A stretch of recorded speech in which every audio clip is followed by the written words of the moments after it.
অনুৰোধ জনাইছোঁ যে বগীতলা চাহ বাগিচা যি বাগানখন আছে আপুনি নতবা আপোনাৰ মিছেছ ৰিণিকী ভূঞা ডাঙৰীয়ানী এই বাগানখন ক্ৰয় কৰক আৰু ক্ৰয় কৰি মেলি পেলাই আপোনালোকে নিজে এই বাগানখন চলোৱাৰ সিদ্ধান্ত আপোনালোকে গ্ৰহণ কৰক। আমাৰ তৰফৰ পৰা আমি দাবী জনাইছোঁ। উত্থাপন কোনো কৰা নাই বা কাৰো হতাহক নাই, সেইটো কিন্তু মই অমিত নাগে উত্থাপন কৰিছোঁ। আজিকালি যিবিলাক বিচাৰপীঠ আছে তেওঁলোকক কিন্তু অন্যায় আচলতে অন্যায়মূলক আচলতে মানে শ্ৰমিকতকৈ তেওঁলোকে কিন্তু ডাঙৰ আমি দেখিবলৈ পোৱা গৈছোঁ। শ্ৰমিকৰ পক্ষত কিন্তু কোনো নাই। এতিয়া মানৱতা বোলা বস্তুটো অসমখনত নাই কাৰণে কিন্তু আমাৰ ওপৰত কেছবিলাক জাপি দিয়ে। গতিকে শ্ৰমিকৰ ওপৰত জাপিব নালাগে। পুনৰবাৰ কৈছোঁ, মই যিহেতু এজন শ্ৰমিক নেতা হৈ ইয়াত আহিছোঁ, যিমান পাৰে অমিত নাগৰ ওপৰত আচলতে আপোনালোকে কেছ জাপক। 2017 চনত যিটো ঘটনা সংঘটিত হৈ গ'ল তাৰে ভিতৰত আমাৰ আচলতে দুজনকৈ মানে 21 জনক যিটো নেকি গুলিয়াইছিলে, কিন্তু তাৰে ভিতৰত দুজন কিন্তু এতিয়া ইতিমধ্যে কিন্তু মৃত্যু হৈ গৈছে আমি দেখিবলৈ পাইছোঁ। সেইকাৰণে চৰকাৰক আমি কৈছোঁ যে চৰকাৰে হস্তক্ষেপ কৰক, হস্তক্ষেপ কৰি মেলি পেলাই নিজৰ হাতলৈ বাগানখন আনক। বিশ্বজিৎ ফুকন ডাঙৰীয়া আহিলে বিজেপিৰ, তেখেতেও একো এটা কাম কৰি নিদিলে।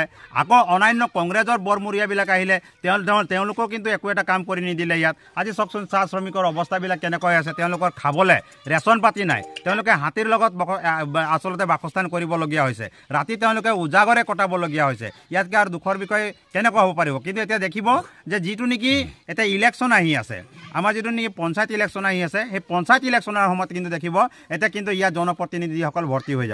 সেইকাৰণে এইবাৰ যদি ইয়াত জনপ্ৰতিনিধিসকল কিন্তু ভৰ্তি হয়, কিন্তু তেতিয়াহ'লে কিন্তু ৰাইজে যদি তেওঁলোকক পহু খেদা দিয়ে তাৰ দায়িত্ব কিন্তু আমি নলওঁ। কিন্তু ৰাইজে ইয়াত ক্ষোভিত হৈছে, ৰাইজে কিন্তু ইয়াত মানে আচলতে একেবাৰে কাৰো প্ৰতি বিশ্বাস নথকা হৈছে। সেইকাৰণে আমি আহ্বান জনাইছোঁ, অতি শীঘ্ৰে পঞ্চায়ত ইলেকশ্যনৰ আগে আগে অসমৰ মাননীয় মুখ্যমন্ত্ৰী যদি বাগানখন খুলিব নোৱাৰে তেতিয়াহ'লে তেখেতে নিজেই লওক, নতুবা তেখেতৰ মিছেছে নিজে লৈ মেলি পেলাই এই বাগানখন চলাবলৈ কিন্তু আমি আহ্বান জনাইছোঁ।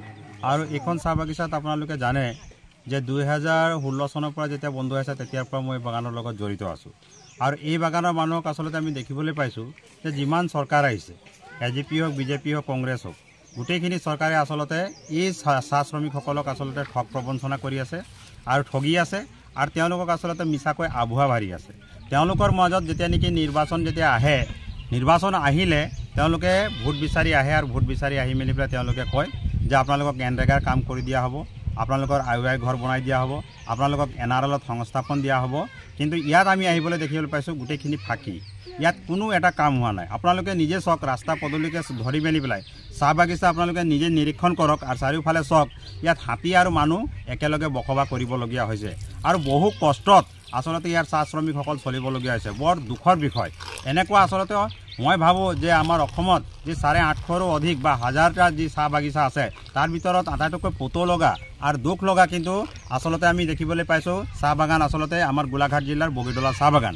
এতিয়া আমি দেখিবলৈ পাইছোঁ যে যিবিলাক আই ঘৰ চৰকাৰে দিছিলে সেইবিলাকো ইয়াত বনাবলৈ দিয়া নাই, আৰু যিবিলাক নেকি অন্যান্য কামবিলাক ইয়াত কৰিম বুলি কৈছিলে সেই কামবিলাকো কিন্তু ইয়াত কৰিব বিচৰা নাই। তো অসমৰ মাননীয় মুখ্যমন্ত্ৰী মহোদয়ক আমি আচলতে বগীতলা চাহ বাগিচাৰ যি স্মাৰক পত্ৰ দি এইখন বাগান চাহ বাগিচা খুলিব লাগে বুলি দি আচলতে আমি ভাগৰি পৰি গৈছোঁ, কিন্তু তেখেতে আচলতে বাগান আচলতে খুলি দিয়া নাই। কিন্তু আমি দেখিবলৈ পাইছোঁ তেখেতে বাগান ক্ৰয় কৰিছে, তেখেতৰ মিছেছে কিন্তু বাগান ক্ৰয় কৰিছে। সেইকাৰণে আমি অনুৰোধ জনাইছোঁ যে বগীতলা চাহ বাগিচা যি বাগানখন আছে আপুনি নতবা আপোনাৰ মিছেছ ৰিণিকী ভূঞা ডাঙৰীয়ানী এই বাগানখন ক্ৰয় কৰক, আৰু ক্ৰয় কৰি মেলি পেলাই আপোনালোকে নিজে এই বাগানখন চলোৱাৰ সিদ্ধান্ত আপোনালোকে গ্ৰহণ কৰক।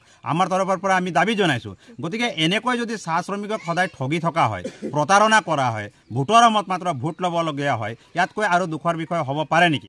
শ্ৰমিকে যেতিয়া নেকি ভুল নকৰাকৈ আচলতে দেখিছোঁ আজিকালি আমাৰ যিবিলাক ন্যায়ালয় আছে, উচ্চ ন্যায়ালয় হয়, নিম্ন ন্যায়ালয় বা সুপ্ৰিম কোৰ্ট, হাইকোৰ্ট যি নহওক, ন্যায়ালয়বিলাকতো আছে আমি আজিকালি আমি দেখিবলৈ পাইছোঁ যিটো কথা নেকি উত্থাপন কোনো কৰা নাই বা কাৰো হতাহক নাই, সেইটো কিন্তু মই অমিত নাগে উত্থাপন কৰিছোঁ। আজিকালি যিবিলাক বিচাৰপীঠ আছে তেওঁলোকক কিন্তু অন্যায় আচলতে অন্যায়মূলক আচলতে মানে তেওঁলোকে অৰ্ডাৰ নিৰ্দেশ কিন্তু জাৰি কৰা দেখা গ'ল।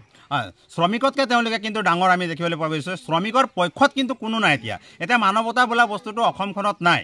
অসমত মানৱতা বোলা বস্তুটো কিন্তু শেষ হৈ গৈছে। যদি ন্যায়ালয়ে ন্যায় দিব পৰা নাই, কাৰণ সমগ্ৰ অসমবাসীয়ে জানে, সকলোৱে জানে, অসমবাসী বাদ দিয়ক, আমাৰ ভাৰতবৰ্ষই জানে যে অসমৰ এখন চাহ বাগিচা আছে আৰু সেই চাহ বাগিচাখনৰ নাম হ'ল বগীতলা চাহ বাগিচা। আৰু বগীতলা চাহ বাগিচাত এনেকুৱা পৰিস্থিতি আজি তাৰিখলৈকে 8 বছৰ হৈ গ'ল এই চাহ বাগিচা বন্ধ হৈ আছে। কিন্তু ইয়াত কিন্তু মাত মাতিবলৈ আহিলে তেওঁলোকৰ ওপৰত কিন্তু কেছৰ ওপৰত কেছ দিয়া হয়। আৰু প্ৰশাসনসকলকো আমি কিন্তু জগৰীয়া কৰিব বিচাৰোঁ।